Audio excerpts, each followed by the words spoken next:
여러분 안녕하세요. 엔지니어 리오쌤입니다.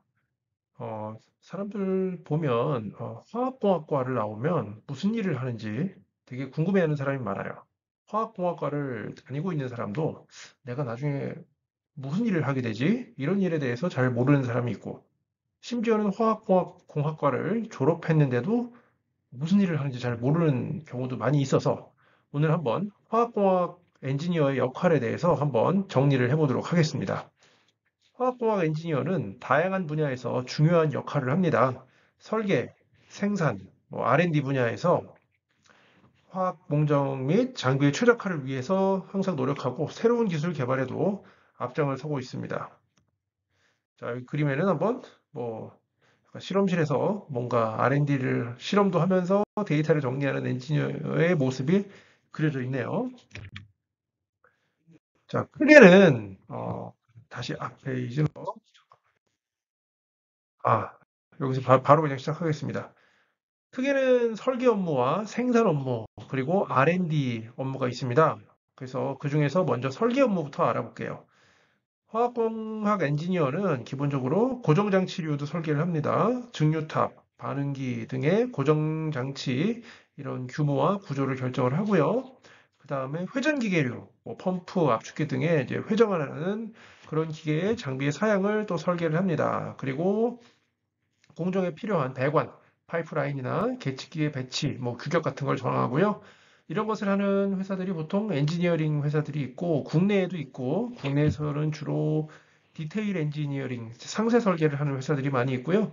해외에는 상세 설계를 하는 회사도 있고, 그리고 베이직 엔지니어링, 기본 설계라고 하죠.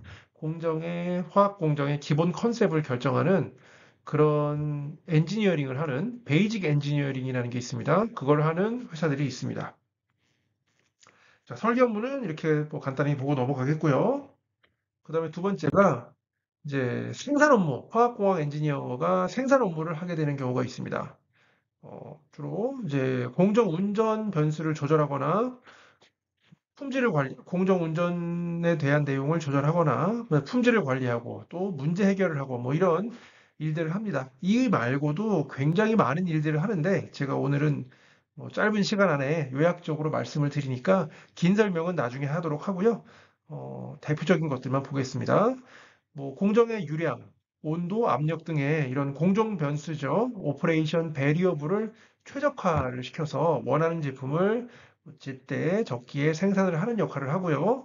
그 다음에 품질 관리를 또 합니다. 제품의 품질 기준을 설정하고 관리해서 일정한 품질, 우리가 원하는 품질을 할 수 있도록 또 마찬가지로 앞에 공정 변수를 조절해서 이런 역할을 합니다. 그리고 또 마지막으로 또 여기 적어 놓은 게 문제 해결인데요. 공정 중에 발생하는 이런 문제들을 분석하고 이게 왜 이런 문제가 생겼는지, 트러블의 원인이 뭔지 그 원인을 찾고 나면은 그 원인의 문제점을 개선해서 문제를 해결하는 역할까지 합니다. 예, 생산 업무는 여기까지 하고 넘어가고요. 그다음에 이제 R&D, 이제 Research and Development인데요. 연구 개발 업무를 또 합니다. 화학공학 엔지니어는 R&D도 굉장히 많이 하고 있어요. 첫 번째로 대표적인 게 이제 공정 혁신, 그리고 공정 개선, 그다음에 촉매 개발, 신공정 개발 이런 업무들이 있습니다. 이 외에도 굉장히 많은 역할이 있는데 일단 요약적으로 요거만 먼저 살펴보도록 하겠습니다. 첫 번째 공정 혁신은 기존 공정을 개선해서 에너지 효율을 높이는 역할을 합니다. 예, 이렇게 하면은 온실가스 배출량도 줄이고 에너지 사용 비용도 원가도 절감할 수 있고 굉장히 좋겠죠. 그다음에 자, 공정 개선인데요. 또 새로운 기술을 도입해서 공정을 또 최적화합니다. 항상 화학 반응을 하더라도 화학 반응을 하는 설비, 반응기가 있더라도 점점 세대가 연구가 개발이 거듭되고 거듭될수록 더 새로운 공법으로 더 효과적인 반응 수율을 높이는 그런 이제 기술을 도입해서 최적화를 합니다. 그다음에 세 번째 촉매 개발인데요. 화학 반응을 더욱더 효율적으로 만들 수 있는 촉매를 개발을 합니다.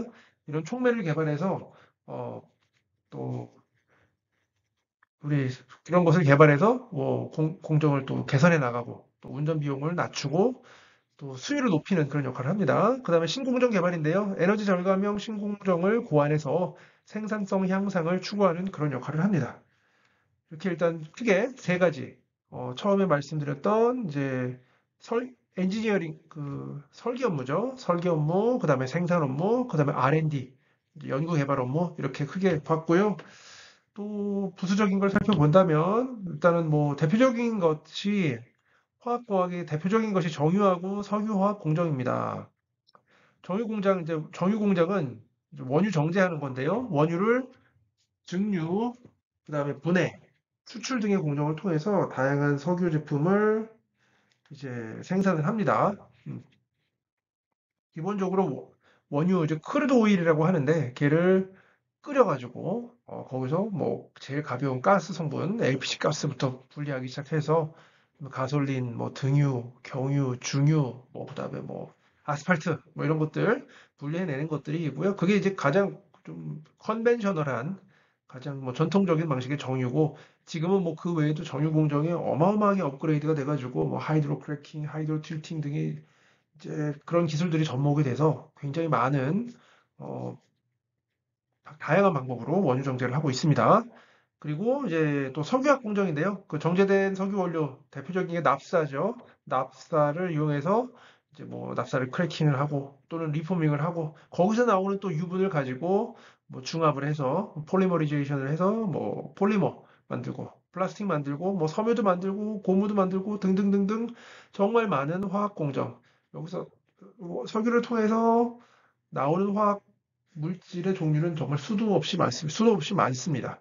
그런 여러 가지를 만들어내는데 가장 뭐 화학공학이 이용이 됩니다. 그리고 이 외에도 지금 대표적인 거 그 컨벤셔널하게 제가 정유 및 석유 화학 공정만 넣어놨는데 지금은 뭐 요즘 얘기하는 2차 전지 공정에도 또 화학공학이 들어가기도 하고요. 거기 뭐 전해 분리막이 들어가고 전해액이 들어가서 뭐 만들죠. 여러 가지 블라블라 또 얘기하겠습니다. 그런 것들도 거기도 화학공학과가 많이 진출하고 있고요. 발음이 좀 어렵습니다. 화학공학과가 많이 가고 있고요. 그리고 또 반도체 공정에도 굉장히 많은 케미칼류들이 들어가고 뭐 사용이 됩니다. 그래서 그런 것을 컨트롤하는 데도 역시 화학공학과가 많이 진출을 하고 있습니다. 뭐 아까 뭐 증류가 나왔으니까 가장 기본적인 정유나 석유화학에서 가장 기본이 되는 거는 결국 증류, 디스틸레이션인데요. 결국엔 이제 디스틸레이션을 보면 뭐 원료를 투입하고 원료가 들어가고 그다음에 그것을 이제 가열해서 성분별로 온도, 비점 차, 끓는 점의 차이로 분리하는 거죠. 그 끓는 점의 차이를 이용해서 성분별로 분리를 하고요. 그다음에 뭐 상부 제품, 하부 제품 또는 뭐 사이드 컷, 미들에서 나오는 제품도 있습니다. 이런 것들로 계속 분리하는 이런 공정이 연속되는 거예요. 예, 뭐 이렇게 이게 끝도 없이 이어지는 것이 화학공학 이제 석유화학 또 정유공정입니다.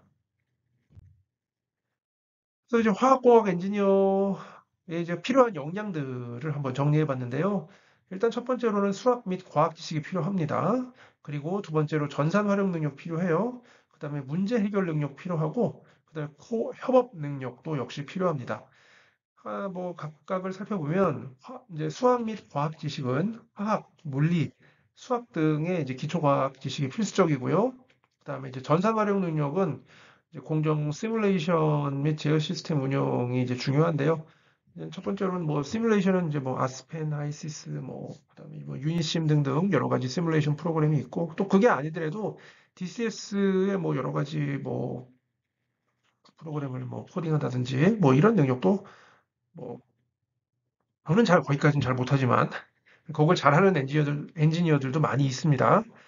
그다음에 이제 뭐 그다음에 중요한 거 문제 해결 능력이죠. 공정상의 다양한 문제를 파악하고 창의적으로 해결할 수 있어야 되는데 일단 공정 그 케미컬 프로세스를 정확하게 이해를 하고 있어야 돼요.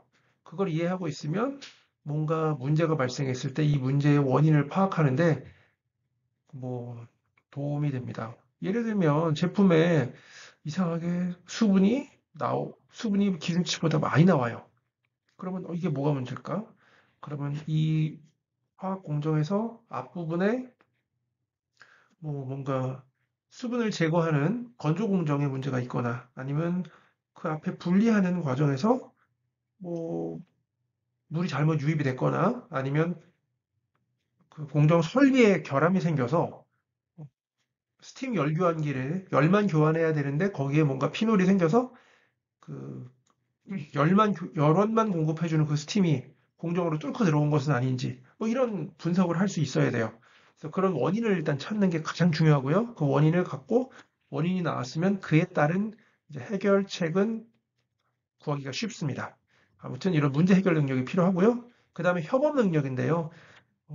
화학공학 이거는 석유화학이든 정유든 뭐 반도체든 2차 전지든 혼자 할 수 있는 일은 아닙니다. 그래서 다른 전문가들, 기계 전문가, 또 계측기 전문가, 뭐 전기 전문가, 또 안전 환경 전문가 등등과 함께 그런 분들과 다 같이 협업을 해서 이것을 문제를 해결할 수 있는 그런 능력이 필요합니다.